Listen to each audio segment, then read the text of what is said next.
The first chain that holds you down is the one you put on yourself. Before the world ever told you you can't, you whispered it to yourself. These are the mental traps that steal your power without making a sound. You believed you weren't smart enough, not talented enough, not strong enough.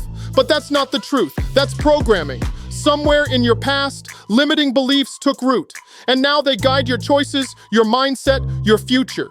You say no to opportunities before you try. You self-sabotage in moments meant for a breakthrough. That voice that whispers, "Stay small," isn't your protector. It's your prison guard. To grow, you must break that loop. Challenge every belief that keeps you. Someone out there is thriving with half your resources because they stopped making excuses. You're not behind because life's unfair. You're behind because you've let your excuses become louder than your goals. Look around. Someone with less time, less talent, and more pain is still outworking you. Not because they have more, but because they decided to stop waiting. They made a decision. Burn the excuses, build the life. If you want it bad enough, your reasons to act will outweigh your reasons to wait.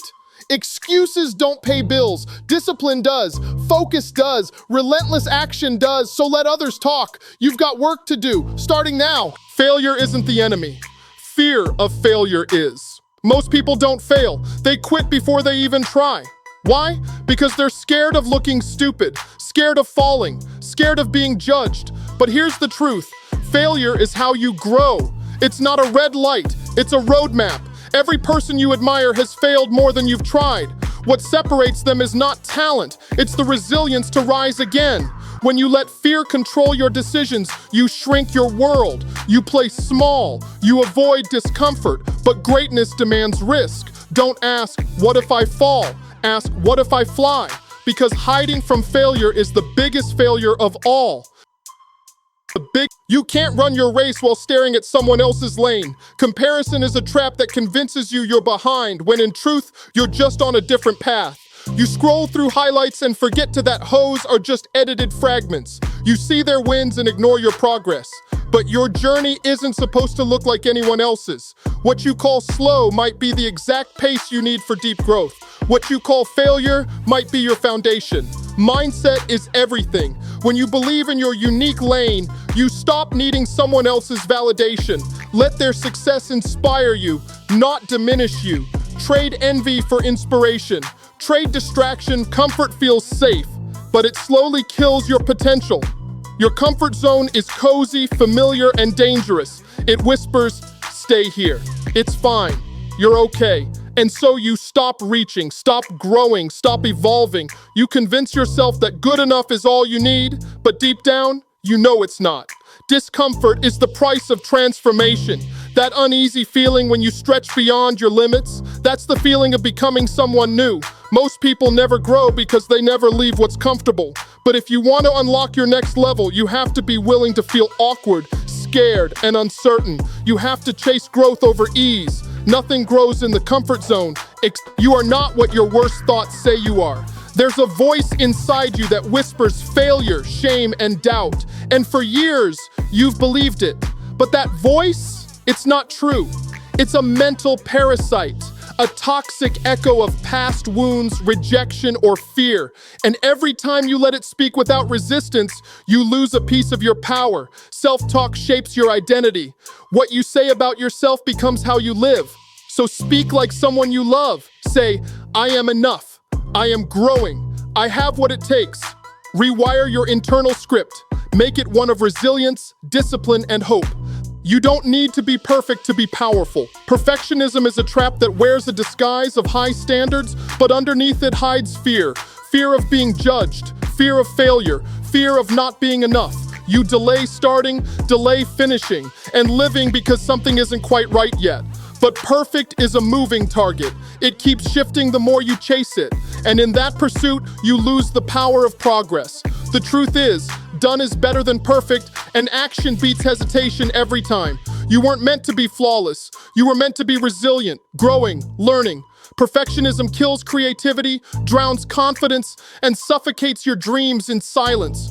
You don't win by being perfect. You win by being brave enough to start. Your story doesn't have to end where it began. You've been hurt, You've been wronged. Life didn't play fair. But living in the victim mindset keeps you chained to the very pain you want to escape. It convinces you that nothing can change because you weren't in control. But here's the truth. What happened to you isn't your fault. But what happens next is your responsibility. When you cling to blame, you forfeit your power. The shift happens when you say, "This is mine to heal. This is mine to rewrite." Ownership isn't about guilt. It's about growth. You can't outrun your past, but you can choose not to be defined by it. You are more than what broke you. You're what rises after. And every day you choose strength. Every time you choose an excuse, you weaken the person you're becoming. You are either reinforcing your potential or reinforcing your limitations. There's no neutral ground. The moment you say, "I can't," your identity listens. The moment you say, "I'm tired," your actions slow. But when you say, "No matter what, I show up," something shifts. Your words build your standard, and your standard becomes your lifestyle. You're not just burning excuses, you're burning an old identity that made them feel acceptable. You're stepping into a version of yourself that doesn't justify weakness, it dominates it.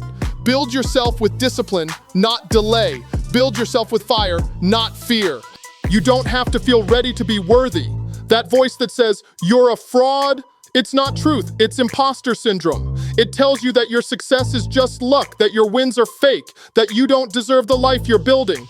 But hear this, everyone starts unqualified. Every expert was once a beginner. Confidence doesn't come first, courage does. You grow into your power by showing up, not by being perfect. Self-doubt is a sign you care, but don't let it become your identity. Replace "I'm not enough" with "I'm learning." Replace fear with focus. Replace every excuse with the personal standard and watch your life elevate. Excuses are temporary explanations. Standards are permanent boundaries. When you stop allowing yourself to have a reason and start demanding a response, you grow. When the alarm goes off, you don't argue, you rise. When the work gets hard, you don't flinch, you push. That's what high achievers do. They don't use logic to justify inaction. They use discipline to override emotion. Your standard becomes the threshold for your future. Raise it, set it in stone. No more "maybe later." No more "I'm trying." Just "I do." That's what ends excuses. That's what builds empires. Your attention is your greatest asset. Protect it fiercely. We live in a world built to steal your focus. Notifications, scrolling, endless noise, it all trains your brain to crave escape over depth. But greatness isn't built in fragments. It's forged in long, focused, disciplined hours. Every time you choose a distraction, you delay your growth. Every time you chase a dopamine hit, you weaken your ability to chase a dream. Success demands your presence, not your partial attention. To win, you must learn to be bored, to sit with discomfort, to block out the world and build your own. Reclaim your focus, and you reclaim your power.